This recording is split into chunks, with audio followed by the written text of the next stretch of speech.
ఇంక దేవా మిథున విషయంలో ఇంక రిషికైతే మాత్రం తను ఒక పక్క నా ఫ్రెండ్ మంచిగానే అనుకున్నా మరి ఒక పక్క అయితే బాధపడుతూ ఉంటాడు. ఇంకా ఇప్పుడైతే ఇంక మిథున అయితే చెప్తుందనమాట. మమ్మల్ని ఇద్దరిని ఆ శివపార్వతులు కలిపిన జంట మాది.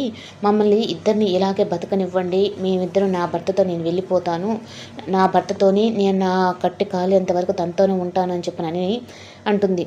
ఇంకా దేవ చేతిలో ఉన్న కుంకుమ అయితే తీసి ఇంక మిథునకైతే నుదుటిన పెడతాడు. ఇంక పెట్టి నన్ను క్షమించి మిథున అని చెప్పనని. ఇంక రిషికైతే ఇంక దేవ అయితే సారీ రా దేవ, ఈ విషయం రిషి నీకు ఈ విషయం ముందే చెప్పవలసింది అని చెప్పనంటే, ఈ విషయం కానీ ముందే చెప్పుంటే నేనే మిమ్మల్ని ఇద్దరిని కలిపేవాడిని కదరా అని చెప్పనని ఇంకా తన చేతిలో ఉన్న తాలిబొట్టునైతే కింద పడిపోతుంది.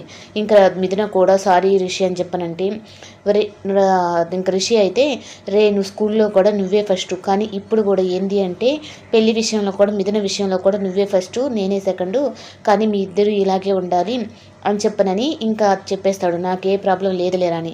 ఇంకా అక్కడ మిథుననైతే అక్కడి నుంచి అందరి ముందైతే ఇంకా మిథునని తీసుకొని వెళ్తూ ఉంటే ఇంకా హర్షవర్ధను అందరూ అయితే ఏం చేయలేక ఇంకా అలాగే ఉంటారు. ఇంకా దేవాతో పాటు మిథున అయితే చాలా సంతోషంగా తన చేయి పట్టుకొని అలాగే వెళ్తూ ఉంటే ఇంకా త్రిపుర అయితే నేను అనుకున్నదే జరిగింది. ఈ దేవాని ఆ మీదన వదలదని చెప్పాను. అయినా ఏం అర్థం కాకుండా వీళ్ళేమో పెళ్లి చేశారు. ఇప్పుడు అందరి ముందు పొరుగు తీసేసి వెళ్ళిపోయింది కదా, ఈయనకి ఇలాగే కావాలి అని చెప్పనని ఇంకా త్రిపుర అయితే అనుకుంటుంది.